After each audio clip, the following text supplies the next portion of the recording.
అది 1989 ఫిబ్రవరి మొదటి వారం. ఆండ్రూ వైరిక్, లీసా దంపతులు తమ 4 ఏళ్ల కూతురు హెడీతో కలిసి కొత్తింట్లోకి అడుగు పెట్టారు. రావడమే హెడీ ఆడుకోవడానికి పరుగులు తీస్తే భార్యాభర్తలు మాత్రం ఇల్లంతా సర్దుకునే పనిలో పడ్డారు. ఆ ఇల్లు అమెరికా జార్జియాలోని ఎల్ఆర్ఎస్లీలో ఉంది. హెడీకి ఆ ఇల్లు బాగా నచ్చేసింది.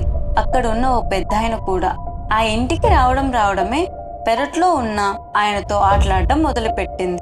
పనులు హడావిడి నుంచి తేరుకున్న హెడీ తల్లి లీసా ఆ పెద్దాయన సంగతులన్నీ హెడీ నోట విని షాక్ అయింది. అతడి పేరు గోర్డీ అని హెడీ చెప్పింది. అసలు లీసా ఆ ఇంటి చుట్టుపక్కల హెడీ చెప్పిన పోలికలతో ఎవరినీ చూసింది లేదు. హెడీని కిడ్నాప్ చేయడానికి ఎవరైనా నాటకం ఆడుతున్నారా అనే అనుమానం లీసాకి కుదురుగా ఉండనివ్వలేదు. వెంటనే భర్తకు విషయం చెప్పింది. హెడీని బయటికి పోనివ్వకుండా జాగ్రత్త పడ్డారు. ఆ తర్వాత హెడీ ప్రవర్తనపై దృష్టి పెట్టిన లీసా ఆమె ఎవరితోనో మాట్లాడుతుందని, ఆమె చేతిని ఎవరో పట్టుకొని నడుస్తున్నారని గుర్తించింది. పైగా అర్ధరాత్రులు ఉయ్యాల ఊగడం, నిద్రలో లేచి నడవడం ఇలా చాలానే చేసింది హెడీ.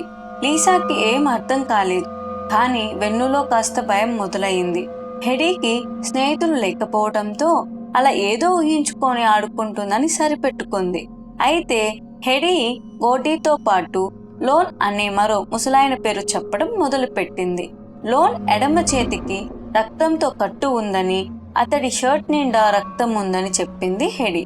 వెంటనే లీసా తన భర్తతో కలిసి హెడీ చెబుతున్న పేర్లతో ఎవరైనా ఉన్నారా అంటూ ఆ చుట్టూ వెతకడం మొదలుపెట్టింది.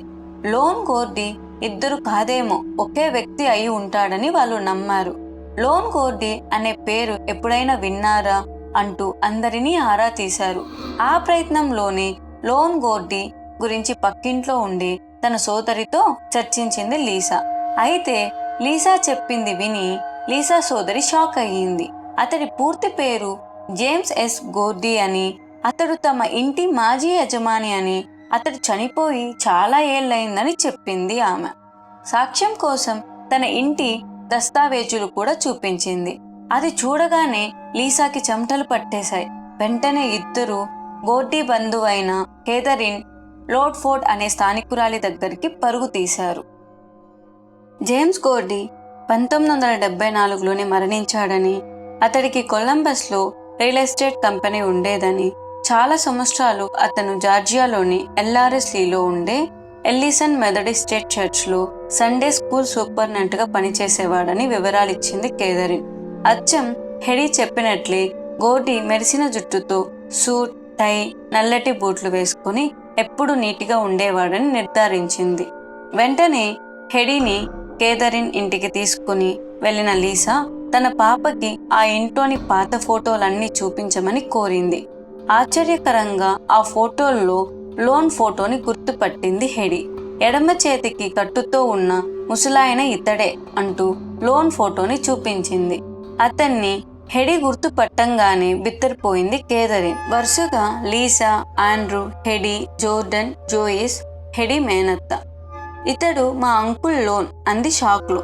లోన్ 20 ఏళ్ల యువకుడిగా ఉన్నప్పుడు ఎక్కువగా ఇక్కడే గడిపేవాడని, అతడు 1957లో క్యాన్సర్తో చనిపోయాడని, అతడు ఓ ప్రమాదంలో తన ఎడమ చేతిని పోగొట్టుకున్నాడని చెప్పింది. దాంతో లీసాకి హెడీ మాట్లాడే గోర్డీ, లోన్లు కల్పిత పాత్రలు కాదని, వారు నిజంగా చనిపోయిన వ్యక్తులని స్పష్టమైంది. హెడీ విషయంలో హెడీ మేనత్త జోయిస్ కూడా లీసాకు చాలా సాయం చేసింది. అలా గోర్డీ, లోన్లతో హెడీ సంభాషణ సుమారు 4 ఏళ్ల పాటు సాగింది. 1993లో హెడీ తల్లి గర్భవతి అయ్యింది. అప్పుడొచ్చింది మరో ఆత్మ. అది చీకట్లో బొమ్మల రూపంలో కదలడం హెడీని తీవ్రంగా భయపెట్టింది. కొన్నిసార్లు ఆ ఆత్మ చేసిన హింసకు హెడీ చాలా ఏడ్చేది. అప్పుడప్పుడు హెడీ ముఖంపై రక్తపు చారులు కనిపించేవి. 1994 ఫిబ్రవరి 3న హెడీకి జోర్డన్ అనే చెల్లెలు పుట్టింది. 2 వారాల తర్వాత హెడీ మరింత వణకసాగింది. అయితే ఆ ఆత్మ గురించి హెడీ తండ్రి ఆండ్రూ మొదట్లో నమ్మలేదు. కానీ కొన్ని రాత్రుల తర్వాత ఆండ్రూ కూడా ఆ ఆత్మ దాడికి గురయ్యాడు. ఆ సమయంలోనే హెడీ ఒంటి మీద గోర్లు చారికలు తీవ్రమైన నొప్పిని కలిగించేవి. వెంటనే పారాసైకాలజిస్ట్ డాక్టర్ విలియం రోల్ని ఇంటికి పిలిచింది లీసా. హెడీ చెప్పే మాటలు నిజమేనన్న నిర్ధారణకు వచ్చిన రోల్ చనిపోయిన వారితో కమ్యూనికేట్ చేయడానికి హెడీ ఏదైనా రహస్యమైన శక్తి కలిగి ఉందా అంటూ హెడీపై ఎన్నో ప్రయోగాలు చేయడానికి ప్రయత్నించాడు. కానీ ఏ విషయాన్ని తేల్చలేకపోయాడు. కొన్నేళ్లకు హెడీ కుటుంబం ఆ ఇంటికి దూరంగా వెళ్ళిపోయింది.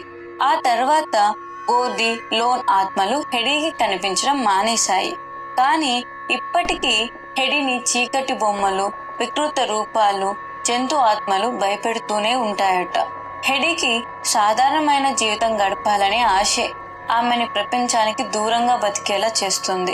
కానీ హెడీకి ఆత్మలు, దుష్ట శక్తులు కనిపించడం మాత్రం ఆగలేదు. దురదృష్టవశాత్తు హెడీ తండ్రి ఆండ్రూ 45 వయసులో 2012లో మరణించాడు. అసలు హెడీ చెప్పింది నిజమేనా?